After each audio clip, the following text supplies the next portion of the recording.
Joining us now is OjyOkpe with stories trending around the world. Hello, Jinx. Good Thank morning. God it's Friday. TGIF, my favorite day of the week, really. I'm excited. I'm very excited today, particularly, because it's the first of the month. Yes. Good morning, our favorite Niger wife. How are you this morning? I'm great. Fantastic. And yourself? I'm doing excellent. Yes. And we are missing Rufai today. Yes. Well, all right.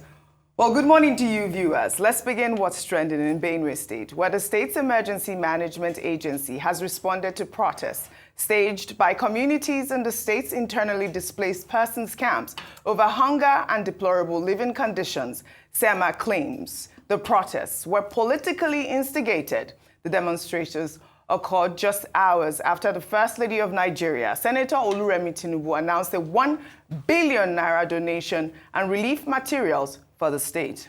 The donation, made through her Renewed Hope initiative, was intended to assist families affected by recent attacks, particularly one in the Yelwata community that claimed over 100 lives. However, IDPs at camps like International Market in Makurdi report that relief materials, including those from generous individuals and organizations, are being diverted by camp officials, forcing them to starve. They also highlighted issues such as inadequate shelter, lack of medical care, and poor sanitation. Let's take a look.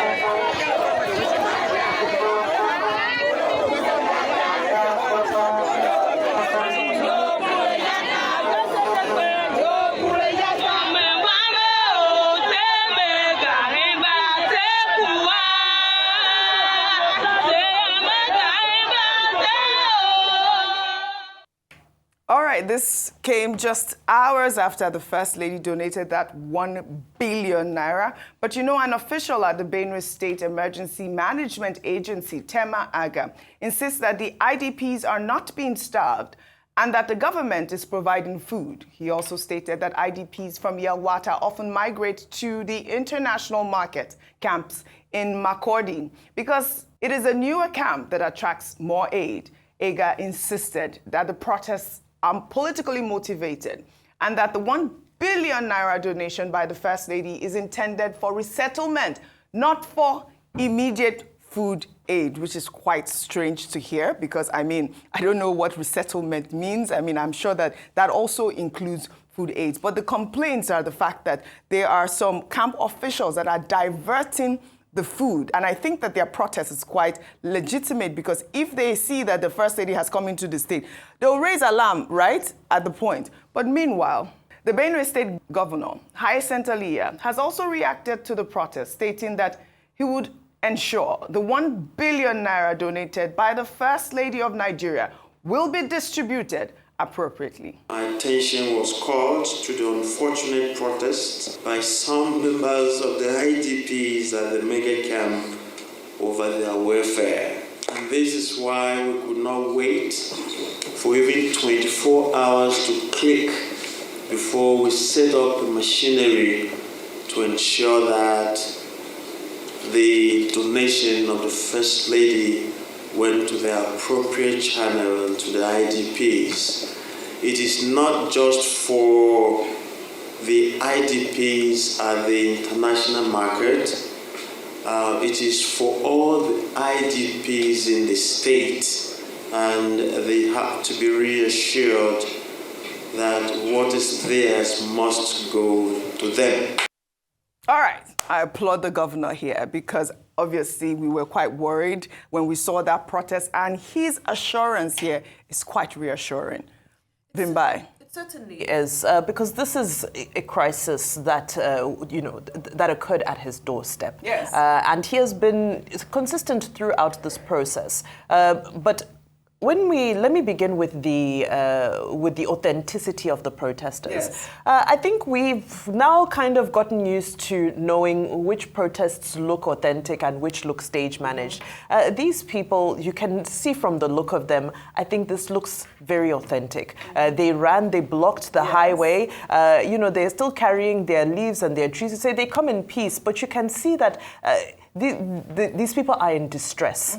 Now, we often talk about the humanitarian crisis, the IDP camps, because these are people who get forgotten. After the headlines, after we move past the headlines, after we move past the casualty numbers and so forth, we forget that there are people who have left their homes, who have been displaced from their homes, not out of their own volition, but because of the security situation. And because a lot of that, if you remember the images from that attack, a lot of their homes were razed down. They couldn't go back to them, so they need to be reconstructed. Now, in the process of resettlement, which we don't know how long that will take, it's so important to just ensure that whether it be the camp officials or whoever is responsible, ensure that every single kobo is accounted for. Let these people be fed. I mean, what their only crime is that they happen to be in the wrong place at the wrong time, which is their homes. That's their only crime. We have a civic duty, and I know that there's several NGOs as well who have been involved in making various donations and ensuring that the relatives and the community members who are displaced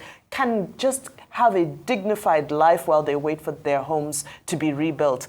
So I'm glad that they've protested. Now some succor has come from the First Lady, and the governor has spoken. Let him follow that charge and ensure that every single part of the value chain, whether it be from the feeding to even their medical care and so forth, let's make sure that all of their needs are met. Well said, Vimbai. Could comment. Okay, what is the basic foundational issue here? Before, we talk about the atmospherics. It is simply that nobody should be internally displaced in the country. Correct. No Nigerian should be a refugee in his own country. And that is why, again, this particular incident reconfirms the point we have always made that, look, people should enjoy their rights as citizens. The Constitution of Nigeria guarantees the right to the dignity of the human person. When people are killed overnight, when communities are sacked, it is their right to dignity that is violated. That's number one. Number two, each time Senator Remi Tinubu, the First Lady, donates anything in any part of the country, we always make the point that it's important that the resources are properly managed and monitored. Transparently. Accountability is very important because she's been to many states to provide their support. So there's that issue about accountability. Three, people who are in distress, including ordinary people who are in IDPs, they have expectations. This incident occurred, this protest occurred in Benue, less than 24 hours after Mrs. Tinubu visited, and they heard that she donated 1 billion. Now, typical, human behavior. They said, well, where is our money? The average Nigerian has this mentality. Once they hear money, they say it's our money. Because of this distrust between government officials and the people.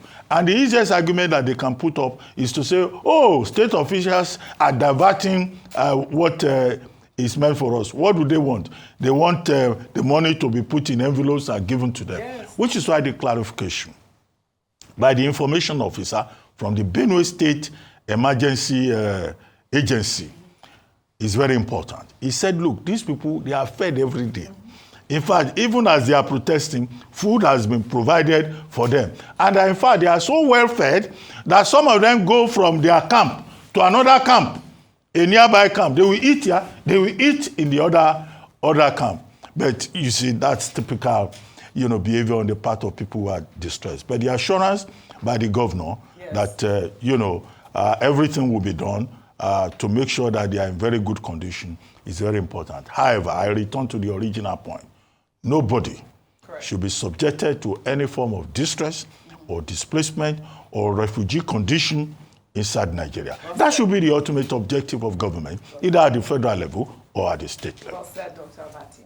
Let's head over to Edo State now, where an artist identified as Balogun Omokhafe has undertaken a 4-day trek from his hometown in Akoko Edo in Benin City to protest the severe neglect of Igarra-Ibillo section of the Auchi-Ibillo Road and the alarming increase in kidnappings along that route. Okhafe described the road as a death trap, stating that over 100 people have been kidnapped and many lives lost along that axis. The artist emphasized that his concern for his community outweighed any fear during the trek and appealed directly to the state governor, urging the urgent rehabilitation of the road. Let's take a look. They don't kill our people. They don't kidnap our people. They don't maim our people. They don't do a lot of things to us. Consider us. Now we beg you, Lao. Help us. Fix the Auchi-Ibillo Road. Use your loyalty, your influence. Take one at the federal level and at the state level. I beg. Center of Excellence now kneel down. I beg. Help us. Governor Okpepholo, help us.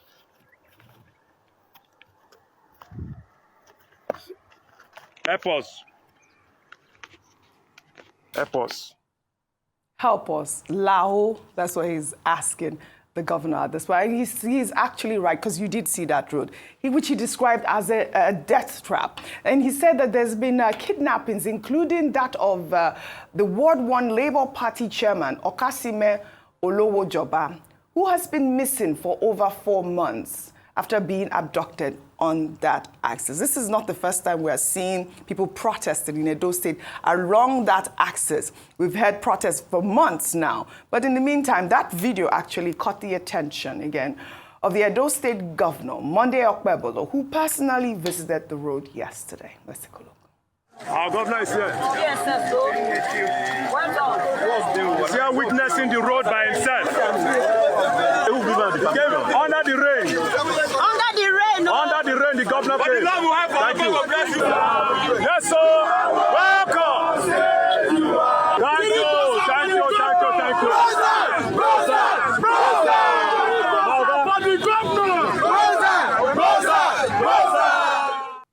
All right. I mean, this is not the first time Monday Okpepholo is actually visiting this road. You're cracking up. What is it? Is it the three bosa? Background commentary. Yeah, under the rain. I mean, that's what you do as a leader, right? Come rain or sunshine, you go out for your people. And it's good that he actually responded to that video. You saw the activists right there as well, and he was happy to hear that the governor went there. But it's not the first time that we're seeing this actual road. And this is why I thought to highlight it. 2 days ago, we did highlight the Benin Bypass Road by MC Oz, correct? That's his name, the content creator. And, you know, I believe that they said that that actual Ibillo Road is a federal government road. And I believe 3 months ago, Okpepholo had promised to look into this road, which we are still seeing that is dilapidated, no matter what. I mean, what really is going on? Meanwhile, amidst controversy over regional bias in infrastructure development, the Minister of Works, Dave Umahi, has stated that President Bola Ahmed Tinubu's administration is implementing an infrastructure revolution that is inclusive of all regions across the country, not just the South. He added that he plans to publish a comprehensive list of all projects exceeding 10 billion naira next week to buttress his claim. Umahi spoke in Abuja on Thursday after the weekly Federal Executive Council meeting presided over by President Bola Ahmed Tinubu. Let's take a look. Mr. President has done extremely very well in road and bridges infrastructure. And I promised that I was going to publish all the projects that are over 10 billion across the entire country. I'm trying to be very correct in what I'm doing, and so that will come next week. And you will be able to see the great things that Mr. President is doing. No section of the state or country is left out in his infrastructure development, road and bridges, wide. All right, Dr. Abati, over to you. Okay, very quickly. Earlier this morning, I had read a statement from the Minister of Works, Minister Dave Umahi, that in fact that Benin bypass, that is on a palliative contract, and that is the CCECC that is involved. But the basic point needs to be made. The second point that he has made now is that there are projects all over the country, and that there is no discrimination against anybody. And that next week is going to give a comprehensive list of all the projects of the federal government that is over 10 billion naira. But let this point be made about standards. Now, if we check some of these routes, you check the previous government, maybe the previous government, the previous administration also awarded contract. The previous administration before that one also awarded contract on these routes. But you find a situation whereby some of these routes are awarded, and then, you know, after 2-3 years, the next rainy season, the roads are washed away. That's the thing about standards and quality, which is why I think it's instructive that the person who is Minister of Works now is an engineer. Yeah. Because if you go to somebody, maybe a journalist, you make a journalist Minister of Works, somebody who cannot even interpret drawings, who does not know anything about bill of quantities and all of that. So these contractors, some of them appointed for political reasons. So we keep spending money on these roads, and then they get washed away the next rainy season, and we find this embarrassing situation. Either you attribute it to erosion, but it's also about quality and standard. The present minister is talking about using cement, and I think he has some experiment, you know, between Abuja and Kaduna, you know, where they are using cement in other places, following the example that has been established elsewhere. Like if you go from Accra to Tema, the whole of that road has been there since I was a younger person. The road is still standing up to now. The other thing is about maintenance of these roads. When Nigerians build roads, even if it is of good quality, they leave it. Look at Lagos-Ibadan Expressway. Nobody maintained it for years. And that was why that road collapsed. And now it's been rehabilitated. We must also develop the culture of maintenance. If you go to the UK, you will not see pothole. And it's because, you know, there's a sunset clause. Even if the road is in a good condition, after a particular time, they will redo the road.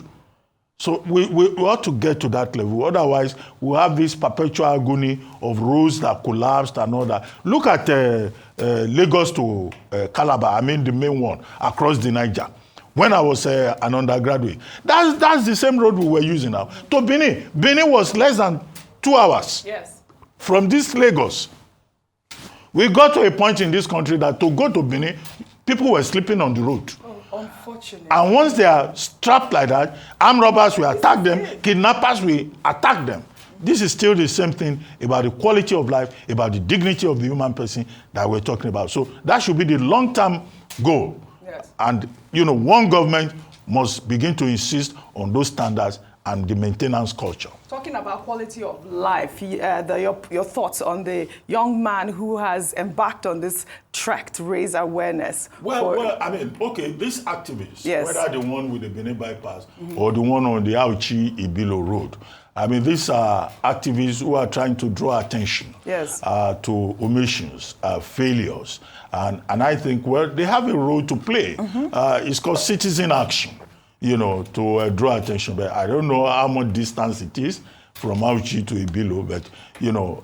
he said he doesn't mind sleeping on the road for 4 days. It takes 4 days. But he's doing something positive, yes, highlighting something. The only clause here about these activists, because many others in some other states who acted in a similar manner, they were arrested and detained for embarrassing government. Now, no citizen should be arrested for merely just saying, look, we are suffering.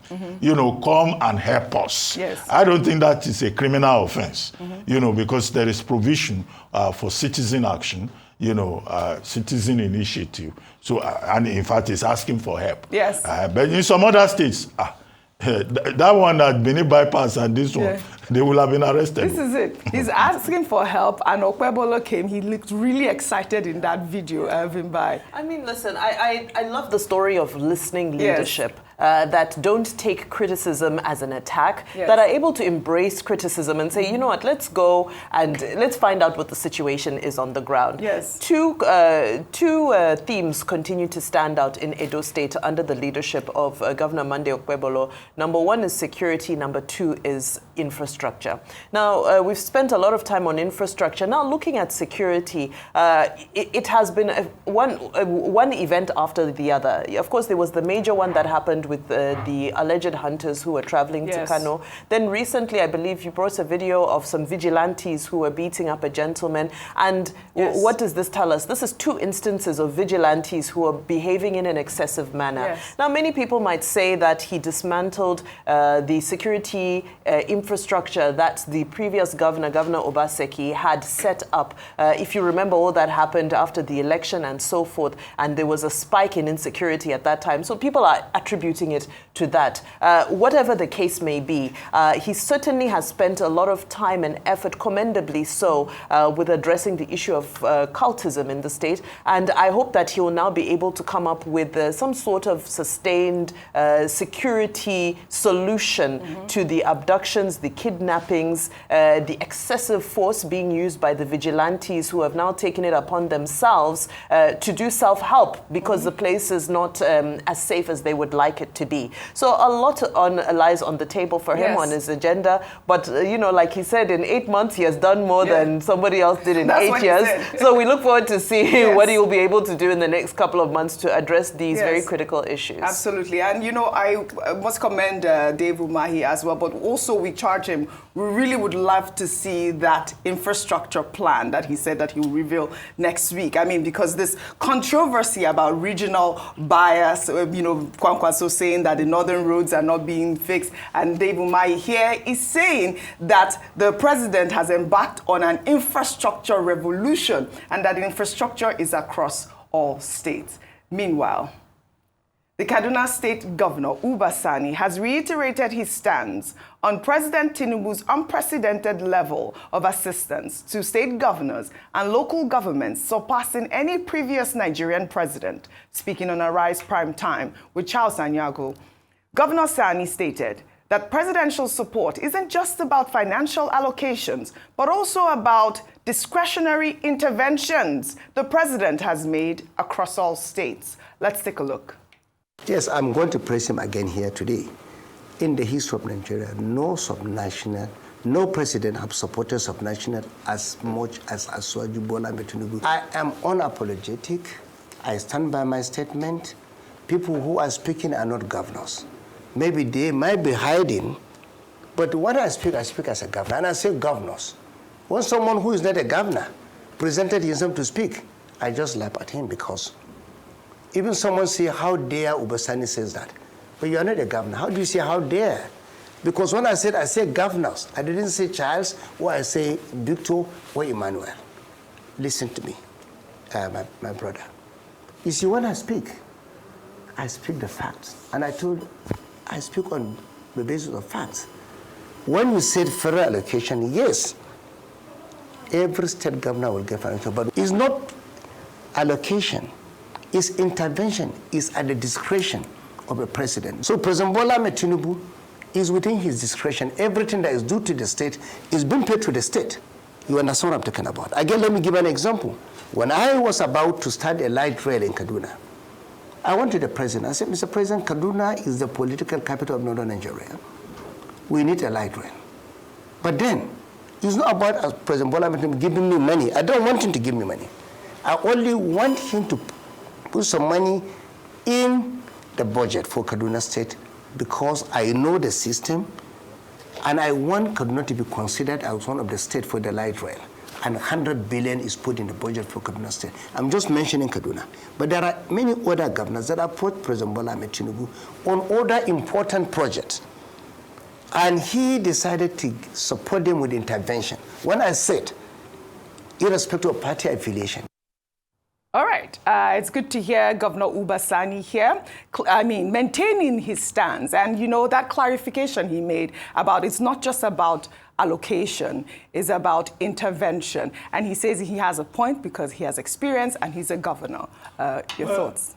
The man who is in the arena Yes. knows how he feels. Correct. And that's why he was making the point that he's a governor. That some of the people who are criticizing, saying, it was just singing President Tinubu. Are they governors? The answer is no. So, he's responding to armchair critics. And he says he's not speaking for himself alone, that there has been increased allocation from the federal government. And there's very good relationship also. I can affirmed between the federal government and also Kaduna State, as well as perhaps other states. Other states. So that's his testimony. Yes. And as a man in the arena, he has a right to give the testimony as he has seen it. Now, the only thing we said when we were discussing with the chairman of the Sadauna's Foundation is about value addition. Yes. That these state governors who are getting more allocations as a result of removal of fuel subsidy, as a result of increased revenue at the federal level under the purview of Section 162, they should make sure that that value is provided to the people in terms of performance, and they should be accountable to the people. That's the only caveat that I added, that I can remember. Right. But as for the evidence, we are not in a position to argue with him about his experience as a man in the arena. Yes, and you're absolutely right. Tinubu supports all regions, and I mean, Uba Sani is maintaining that stance. And he is absolutely entitled to. So, I mean, I respectfully beg to differ about where criticism comes from. I don't think that you need to be a governor in order to be able to advise, recommend, or criticize things that you think may or may not be going in the right direction. I mean, how many of us have been presidents, yet we come and sit here every day and we run commentary about this office and that. So I think, yes, as much as he's speaking from his own lived experience, and absolutely, lived experience is very different to the theory that most people may be doing. Or, I always say the best footballer is the one sitting at home with his remote control. It's so easy when you're watching a football match to start saying, you missed that penalty. I love to watch people, and then they'll be kicking balls. And Dr. Matthew told me about that, right? And this captain, you don't know why did you catch it like this? Exactly. Catch it this way, kick it this way. It's so much easier, but I think it also shouldn't discredit the role that people play, whether it be well-wishers, whether it be opposition, whether it be whatever it is. Let's not discredit the contribution that people who are outside of these offices, because sometimes you see clearer from outside of the office, because you're managing partisan politics, state politics. There's so many things around you. So sometimes the people with a clear vision are those sitting outside the office. So on that, I do respectfully disagree with the governor. All right. Well, all right. Shall we now head over to Ogun State, where the state's governor, Dapo Abiodun, has announced his administration's plans to hand over the newly renovated Olumo Rock Tourist Complex in Abeokuta to a reputable organization for proper management. To promote tourism, the governor declared free entry for all tourists from now until the end of September. Dapo Abiodun commissioned the renovated complex on Thursday, which now features an art gallery, a gazebo, restaurants, Adire fabric shops, and new elevators. Let's take a look. Now let me make this announcement. Throughout the entire summer, meaning that from now to probably sometime in September, Olumo Rock will be open to the public free of charge. We are not charging anybody. We are inviting you to come and experience Olumo Rock free of charge.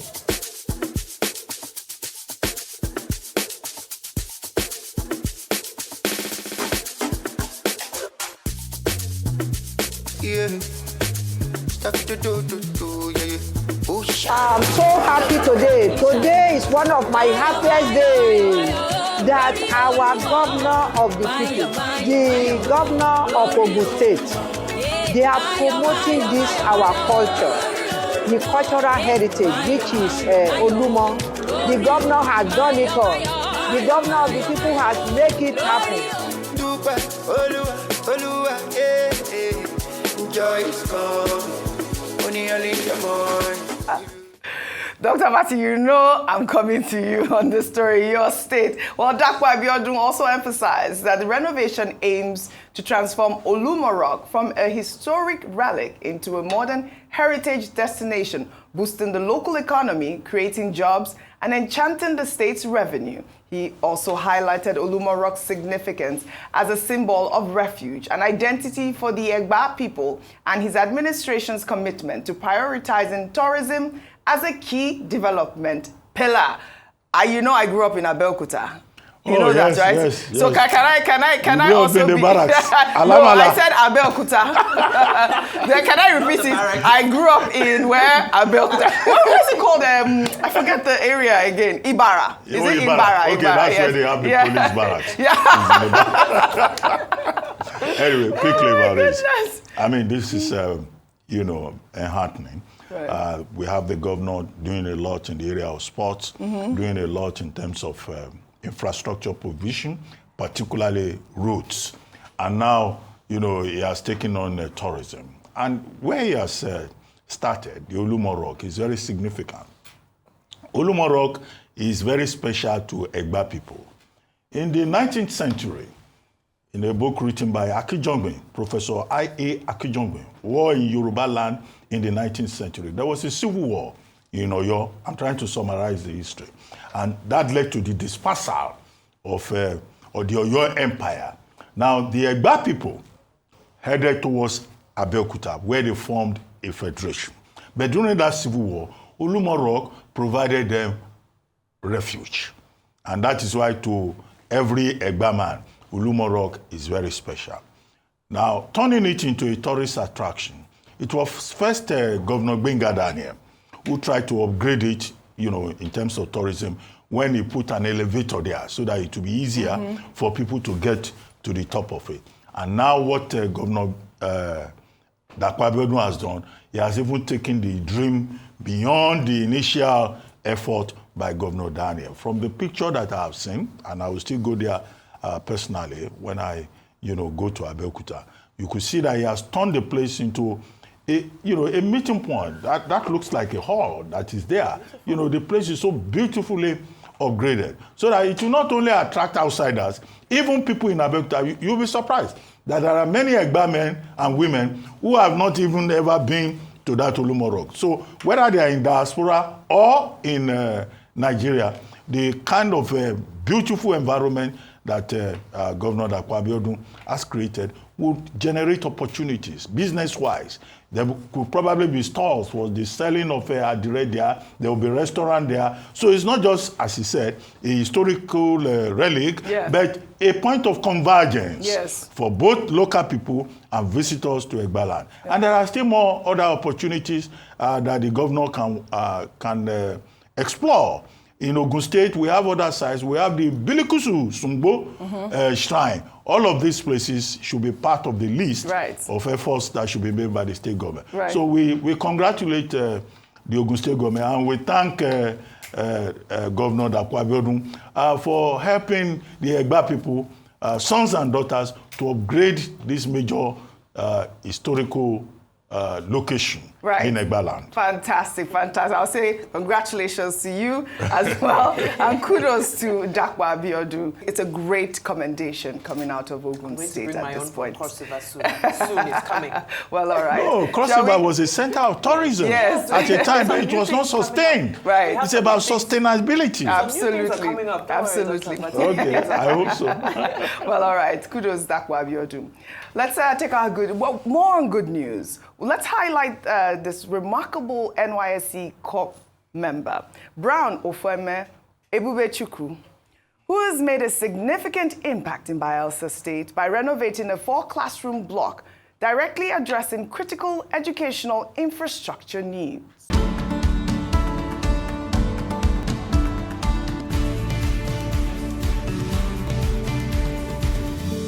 Corps member Brown Ebubechukwu was inspired to renovate the 4-classroom block and a staff office at Community Primary School, Swali in Yenogoa local government area of Bayelsa State after witnessing pupils learning under difficult conditions, including exposure to rain.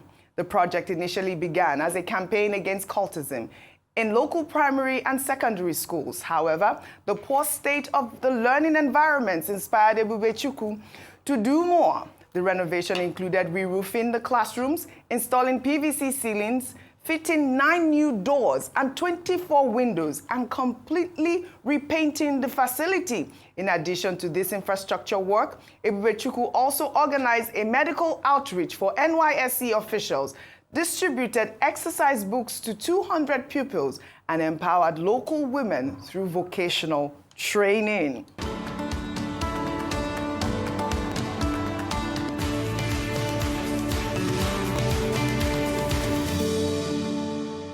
Well, he's been described as an uncommon citizen.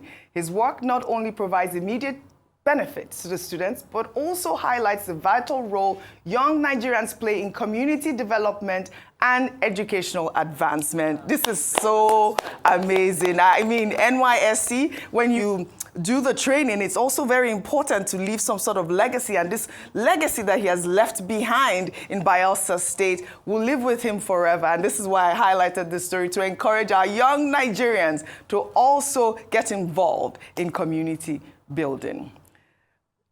Let's take our milestone story now. It's been a year since Nigeria bid farewell to an icon, Onyeka Onwenu. A towering figure in Nigerian arts and public life, she collapsed on July 30th, 2024, immediately after a captivating performance at a birthday celebration in Lagos.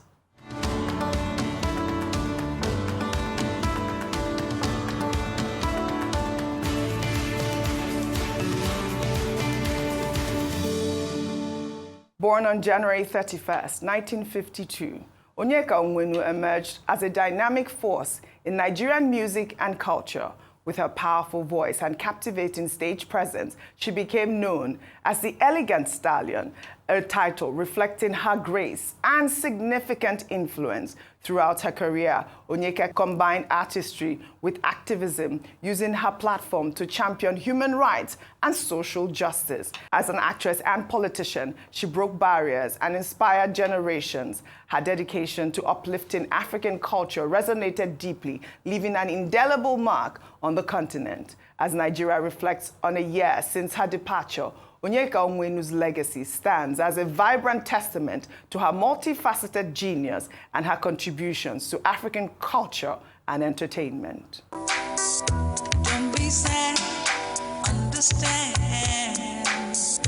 Everybody has a day when the sun stays away.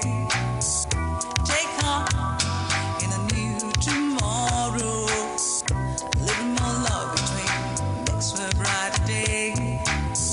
Never need worry, let one love set you free.